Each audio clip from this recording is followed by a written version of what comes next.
घर में सेवा पूजा करने वाले जन भगवान की एक से अधिक स्वरूप की पूजा सेवा कर सकते हैं।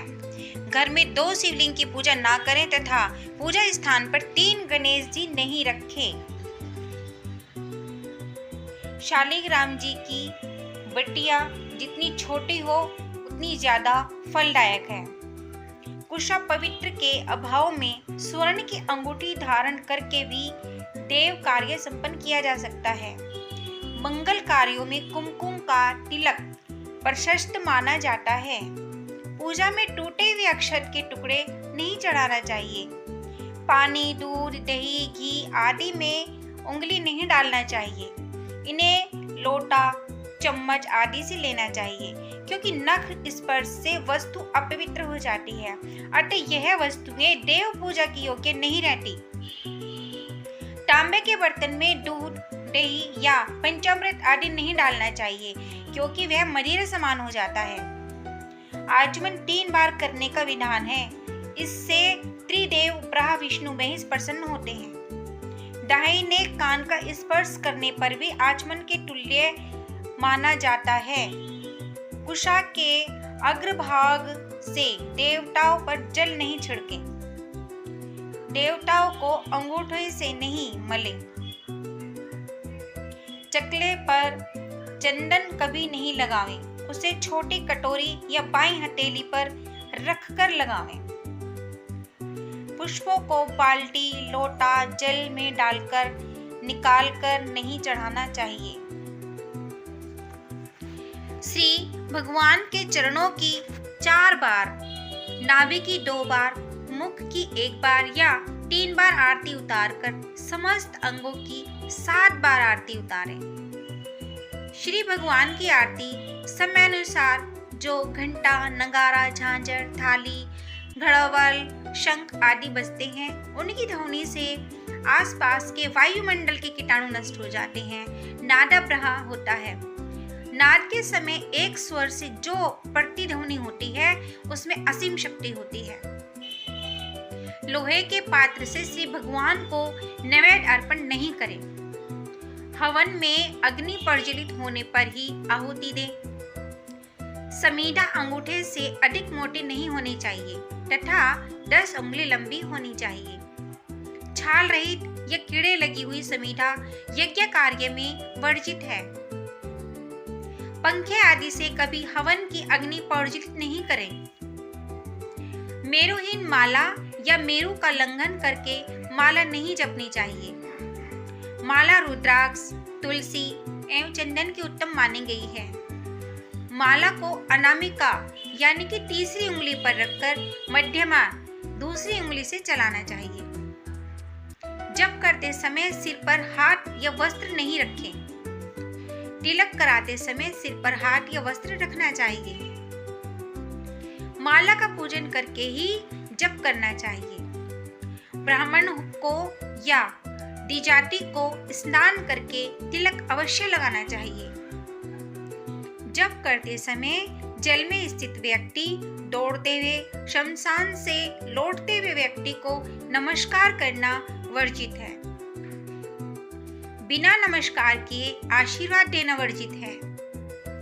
एक हाथ से प्रणाम नहीं करना चाहिए। सोए हुए व्यक्ति का चरण स्पर्श नहीं करना चाहिए। बड़ों को प्रणाम करते समय उनके दाहिने पैर पर दाहिने हाथ से और उनके बाएं पैर को बाएं हाथ से छूकर प्रणाम करें। जप करते समय जीभ या होठ को नहीं हिलाना चाहिए। इसे उपांशु जप कहते हैं। इसका फल 100 गुना फलदायक होता है। जप करते समय दाहिने हाथ को कपड़े या गोमुखी से ढककर रखना चाहिए। जप के बाद आसन के नीचे की भूमि को स्पर्श कर नेत्रों से लगाना चाहिए। संक्रांति, द्वादशी, अमावस्या, पूर्णिमा, रविवार और संध्या के समय तुलसी तोड़ना निषिद्ध है। दीपक से दीपक को नहीं जलाना चाहिए। यज्ञ, श्राद्ध आदि में काले तिल का प्रयोग करना चाहिए, सफेद तिल का नहीं। शनिवार को पीपल पर जल चढ़ाना चाहिए। पीपल की 7 परिक्रमा करनी चाहिए। परिक्रमा करना श्रेष्ठ है, किंतु रविवार को परिक्रमा नहीं करनी चाहिए। कुमड़ा, मटीरा, नारियल आदि को स्त्रियां नहीं तोड़े या चाकू आदि से नहीं काटे, यह उत्तम नहीं माना गया है। भोजन प्रसाद का लांघना नहीं चाहिए। देव प्रतिमा देखकर अवश्य प्रणाम करें। किसी को भी कोई वस्तु या दान दक्षिणा दाहिने हाथ से देना चाहिए। एकादशी, अमावस्या, कृष्ण चतुर्दशी, पूर्णिमा व्रत तथा श्राद्ध के दिन शोरकर्म दाढ़ी नहीं बनाना चाहिए। बिना यज्ञोपवीत या शिखा बंधन के जो भी कार्य कर्म किया जाता है वह निष्फल हो जाता है। यदि शिखा नहीं हो तो उस स्थान को स्पर्श कर लेना चाहिए। शिव जी की जलहारी उत्तराभिमुख रखें। शंकर जी को बेलपत्र, विष्णु जी को तुलसी, गणेश जी को दुर्वा, लक्ष्मी जी को कमल प्रिय है। शंकर जी को शिवरात्रि के सिवाय कुमकुम नहीं चढ़ती। शिव जी को कुंड, विष्णु जी को धतूरा, देवी जी को आग तथा मदार और सूर्य भगवानों को फूल नहीं चढ़ावें। अक्षय देवताओं को 3 बार तथा पितरों को 1 बार धोकर चढ़ावें। नए बेल पत्र नहीं मिले तो चढ़ाए हुए बेल पत्र धोकर भी चढ़ाए जा सकते हैं। विष्णु भगवान को चावल, गणेश जी को तुलसी, दुर्गा जी को सूर्य, नारायण जी को बेल पत्र नहीं चढ़ावें। विष्णु भगवान को चावल, गणेश जी को तुलसी और माँ दुर्गा को बेलपत्र नहीं चढ़ावें, किंतु बेलपत्र उल्टा करके डंडी तोड़कर शंकर जी को चढ़ावें। पान की डंडी को अग्रभाग तोड़कर चढ़ावें। सड़ा हुआ पान या पुष्प नहीं चढ़ाना चाहिए। गणेश को तुलसी भाद्र शुक्ल चतुर्थी को चढ़ती है। 5 रात्रि तक कमल का फूल बासी नहीं होता है।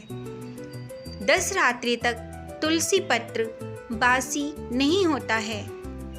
सभी धार्मिक कार्यों में पत्नी को दाहिने भाग में बिठाकर धार्मिक क्रियाएं संपन्न करनी चाहिए।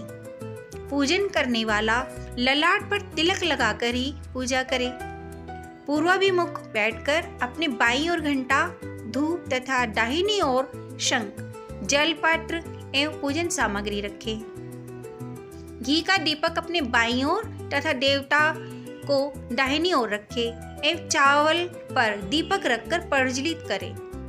आप सभी से आग्रह है आपके चरणों में कि आप सभी लोग अपना महत्वपूर्ण बातों को अपने बाकी सभी दोस्तों से भी अवगत कराएं। जय श्री राधे राधे। और चैनल को सब्सक्राइब करें, बेल आइकन बटन दबा दें ताकि वीडियोस आपको आगे भी मिलती रहें।